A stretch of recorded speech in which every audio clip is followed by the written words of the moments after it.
Hello everyone, my name is Xinxin Tang and thank you for tuning in to the second part of my Doctoral General Exam presentation here. On October the 4th, 2021, I took my general exam, showcased my work to my Doctoral Committee, earned their recognition, and was admitted into PhD Candidacy afterwards. Now with this series of 2 videos, I'm glad to share with you what I have learned and achieved with our spectacular team in the past 4 years of my PhD study. In the first video, I talked about our work in the ytterbium-lithium magnetic Feshbach resonance and the stabilization of the magnetic field, which is a crucial part for coherent molecule formation. But there is yet one more thing to help our cause, and that lies in the setup of our optical lattice. An optical lattice helps ytterbium-lithium molecule formation by providing high spatial overlap between the species and reducing three-body collision or recombination losses. In addition to that, the setup of an optical lattice allows us to study interaction-driven quantum dynamics by going into low dimensions. As you can see from the figure on the top right, if we have all 3 arms of the optical lattice turned on, we'll get these point-like lattice sites, and they are essentially zero-dimensional systems. But if we turn on only one arm of the optical lattice, this one standing wave will lead to these flat sheets and they are 2D systems. Now, if we turn on 2 lattice arms, we will get these tiny tubes and they are 1D systems. And with these 1D tubular potentials, we can enhance the many-body interaction by squeezing the atomic gases in the transverse direction so that their wave functions have greater overlaps. And with that, we are able to realize the atomic optics delta-kicked rotor in our lab, and also perform the quantum simulation of the interacting Anderson model. We implemented a 3-dimensional optical lattice at the optical wavelength of 1073 nanometers. So the spatial period of the optical lattice, which is also the spacing between the tubes, is half of that wavelength. We have performed rigorous calibrations and checks on our optical lattice before we dived into our explorations. We used short standing wave pulse diffraction, also known as Kapitsa-Dirac diffraction, to optimize the overlap of the lattice beam with the atoms, and also to calibrate the lattice depth. On the bottom left is the absorption image showing the 1D Kapitsa-Dirac diffraction with a pulse from only one lattice beam. In the middle is the 2D Kapitsa-Dirac diffraction with a pulse from 2 lattice arms. In the case of 1D Kapitsa-Dirac diffraction, the atom number distribution over the different orders are dependent on the lattice power in a well-known manner, and we use that to calibrate the lattice power or lattice depth in our day-to-day operations, shown in the figure on the bottom right. In addition to the short pulse diffraction, we have also observed the Superfluid-Mott Insulator transition to check our 3D optical lattice. In the ultracold regime, the bosonic atoms in a 3D lattice can exist either in the superfluid phase, where there is macroscopic phase coherence across all the lattice sites, or in the Mott insulator phase, where the atoms are localized to each lattice site, and there is no macroscopic phase coherence. To check if there is macroscopic phase coherence, we first adiabatically load the Bose-Einstein condensate into the 3D lattice with the potential depth that we desire. Then, we diabatically snap off all the potentials, including the 3D lattice. Finally, we perform absorption imaging after a certain time of flight. As we can see from the absorption images on this slide, when the 3D lattice depth we used in the adiabatic loading is low, after time of flight, we can see the diffraction pattern coming from the interference of the wave functions across the entire lattice, showing macroscopic phase coherence. However, when the 3D lattice depth during the adiabatic loading is high enough, the atomic wave functions localize to individual sites, and the macroscopic phase coherence is lost, resulting in a lack of diffraction pattern after time of flight, demonstrating the phase transition from superfluid to Mott insulator. This confirms that the adiabatic loading into our 3D lattice is a coherent process. Now let's move on to the next part of our experiment, the quantum-kicked rotor. The quantum-kicked rotor is a great tool to study quantum chaos and interaction-driven quantum dynamics. It can also be used to perform quantum simulation of the Anderson model in the synthetic momentum space, which allows us to study the metal-to-insulator transition. Before talking about the quantum kicked rotor, I want to explain its classical counterpart. The classical kicked rotor is a textbook paradigm for classical chaos. Here's an example. Imagine a single pendulum swinging in a gravity-like potential. This system will have a Hamiltonian that looks like this. Now imagine if we can turn on the gravity-like potential and turn it off in a snap, like a delta function in the time domain. And if we do this periodically with time period t, we'll get a Hamiltonian that looks like this. Now this is a classical kicked rotor, and we are kicking the rotating pendulum with delta pulses of gravity-like potentials. The theoretical analysis of the classical kicked rotor boils down to a single dimensionless parameter that describes the dynamics of the system, which is known as the kick strength K. For K much larger than 1, in the long time limit, the momentum of this model undergoes random walk, and the kinetic energy growth becomes diffusive, in the sense that momentum squared goes like t to the alpha, where alpha equals 1. Now, in the quantum system, the reduced Planck constant h bar becomes relevant, and introduces an additional parameter into the system, turning it into a two-parameter model. One of the two parameters is the dimensionless kick period tau, which in itself has a periodicity as well. Tau plus 4 pi produces the same dynamics as tau. The quantum kicked rotor can be realized in ultracold atoms, which is known as the atom optics kicked rotor in literature. The atom optics kicked rotor has a property known as the temporal Talbot effect, which shows up as the periodicity of the kick period.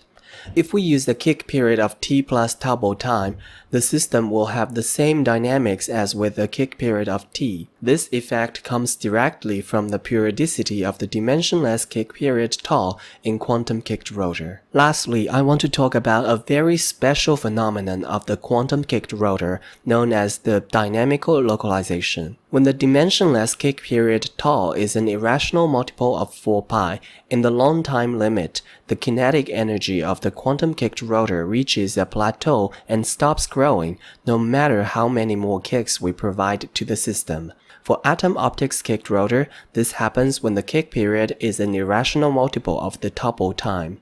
The dynamical localization is in direct contrast to the diffusive energy growth in the classical chaos, and can be mathematically compared to the Anderson localization in condensed matter physics. In condensed matter systems, the Anderson localization is the phenomenon of stifled transport in a randomized lattice. The random disorder in the lattice leads to the destructive interference of the matter waves when the particles attempt to tunnel between adjacent sites. In the long time limit, this destructive interference leads to the localization of the particles, and the transport is halted as a result.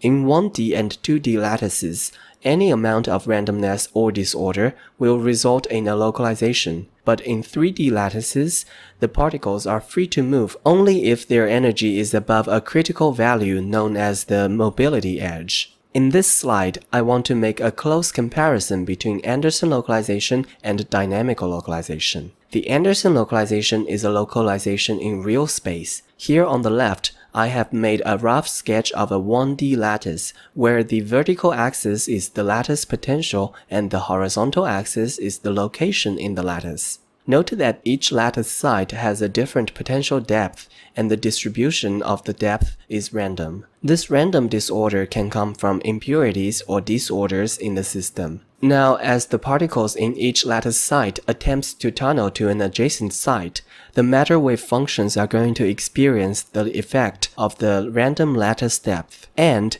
in the long time limit, this leads to the destructive interference of the wave functions, and the particles become localized in each site, with no transport possible. The dynamical localization, on the other hand, is a localization in momentum space. Here on the right, I have sketched out the kicking pulses in the time domain. Note that this is not the actual lattice in the momentum space. The vertical axis is the kicking potential and the horizontal axis is the time. During the infinitesimal time that each delta kick happens, the kicking potential is extremely high, but during the time period between the adjacent kicks, the potential energy is zero and the system undergoes free evolution. During each free evolution period, the wave function of the system accumulates a phase factor where the quantum phase is in proportion to the kick period. However, the phase factor works under modulo 2 pi arithmetic, and when the kicking period is an irrational multiple of the topple time,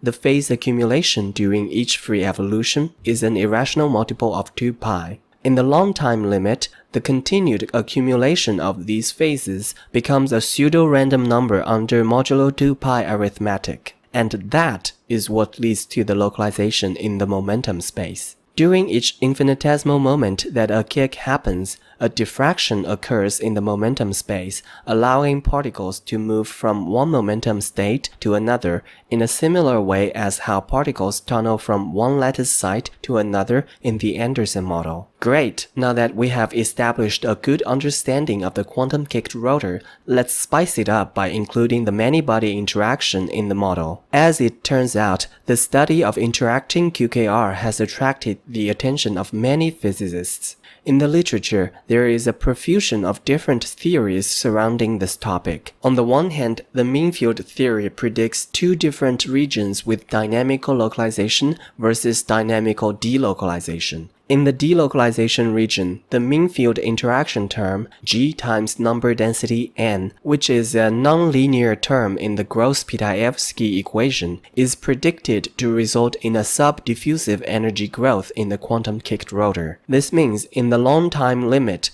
the kinetic energy goes like t to the alpha, where alpha is larger than 0 but less than 1. On the other hand, some beyond mean field theory calculations, specifically the non-perturbative theories by Rylance et al. In 2020, predict that the 1D interacting quantum-kicked rotor should still localize at least for a very long time. Despite the abundance of discussion and work in the theory realm, there was no experimental realization of interacting QKR prior to our experiment. Therefore, our experiment is really probing the regions with theory contradictions, and we have observed deviations from the mean field theory only near the boundary of the transition from localization to delocalization. Here is our experimental setup. As I've mentioned in the optical lattice section, when we use two arms of the lattice light to provide standing wave confinement, we will get these thin 1D tubes spaced half wavelength apart. After loading the ultra-cold atomic gas into these 1D tubes,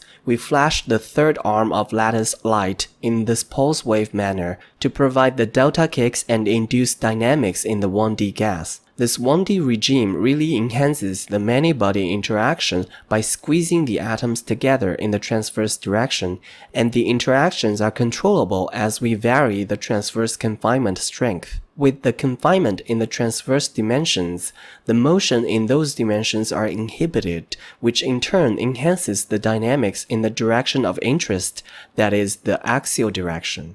Now let's talk about what 1D is. For a gas in the harmonic confinement to be considered 1D, the radial or the transverse confinement, represented by h bar omega r, has to be much stronger than the energy scales of the gas, including the chemical potential mu and the kinetic energy kBt. The 174 ytterbium gases in our tubes satisfy this 1D condition, and the motion of each ytterbium atom is indeed 1D, in that the transverse motions stay in the ground state.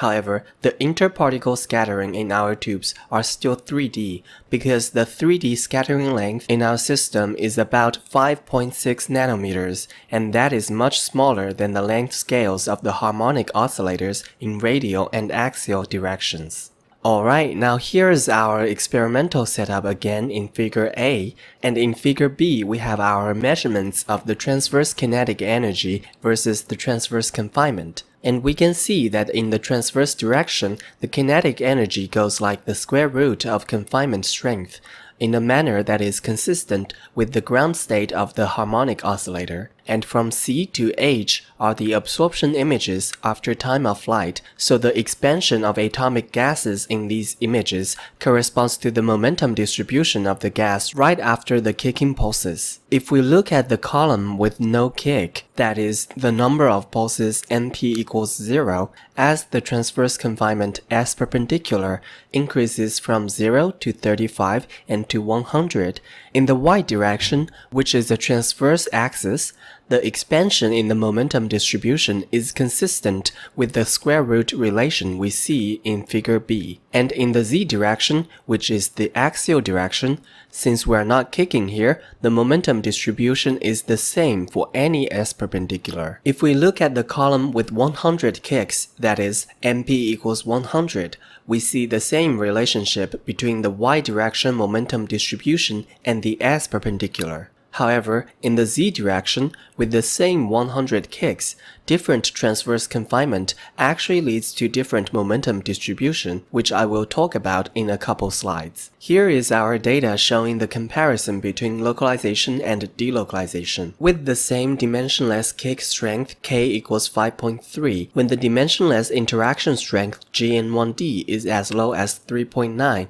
we can see the dynamical localization in the series of absorption images here. This figure is produced by joining a slice of each absorption image at a different np number of pulses, and we can see that for GN1D equals 3.9, in the long time limit, the axial momentum distribution remains the same. However, when the many-body interaction is as strong as GN1D equals 15.7, in the long time limit, the axial momentum distribution expands, showing dynamical delocalization. This comparison also shows up when we look at the axial momentum distribution directly in figure C and D. For the weak interaction case in figure C, GN1D equals 3.9, as we have more and more kicks, np going from 1 to 3 to 10 and to 17. The axial momentum distribution remains the same. However, for the strong interaction case in figure D, GN1D equals 15.7, we can see that the axial momentum distribution expands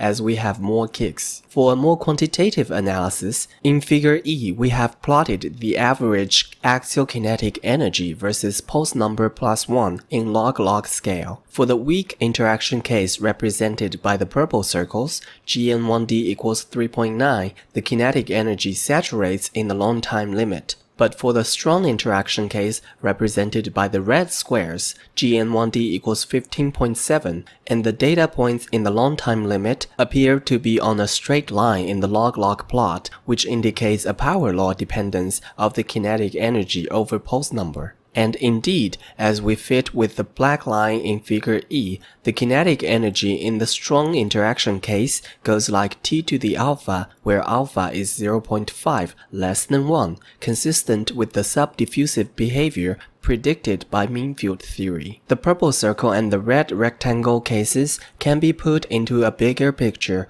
represented by this phase diagram here produced by our theory collaborators. With different unitless kick strength K and different unitless interaction strength GN1D, the mean field theory predicts a region of dynamical localization and another region of dynamical delocalization separated by a boundary of transition, which can be calculated with Gross-Pitaevsky equation or Hartree-Fock-Bogolyubov theory. As we can see here, the purple circle lies in the localization region in the phase diagram, whereas the red square lies in the delocalization region. In this slide, we are keeping the unitless interaction strength GN1D constant at 15.7, but we are checking the system with different kicking strength K. In the phase diagram, we are moving along the vertical direction.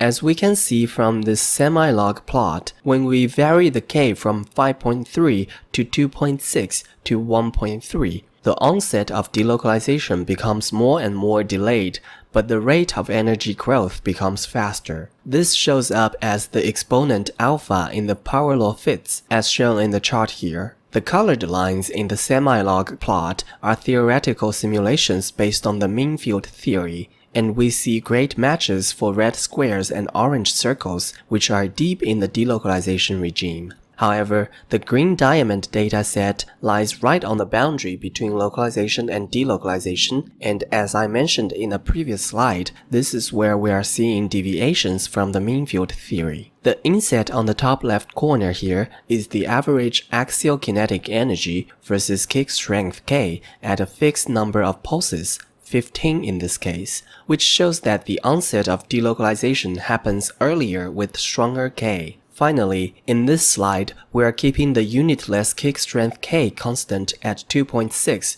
but we are checking the system with the different interaction strength GN1D, which is tuned using transverse confinement strength. In the phase diagram, we are moving along the horizontal direction. Again, in the semi-log plot, when we vary the GN1D from 15.7 to 11.9 to 9.6, the onset of delocalization becomes more and more delayed, and the exponent alpha of the power law fit becomes larger and larger. The colored lines again represent theoretical simulations based on the mean field theory and match the data very well for orange circles and turquoise squares, which are deep in the delocalization region. But for the pink triangles, which are right on the boundary of transition, the system's behavior is very different from the mean field theory's predictions. However, for the blue diamond dataset, which is deep in the localization region, the colored line of mean field theory simulations succeeds to capture the system's behavior again. The inset on the top left corner is the average axial kinetic energy versus interaction strength at a fixed number of pulses, 100 in this case, showing that the onset of delocalization happens earlier with stronger GN1D. And that is my general exam presentation to show what I have done in the past 4 years of my PhD program. Thanks to my research advisor, Professor Deep Gupta, for his mentorship and guidance. Thanks to all my teammates for awesome teamwork. Thanks to our theory collaborators for great collaborations. And thanks to our funding agencies for their continued support. Becoming a PhD candidate is a solid step towards my doctorate, and I look forward to the next stage of my journey in the PhD program. Thanks for watching, and see you in the next one.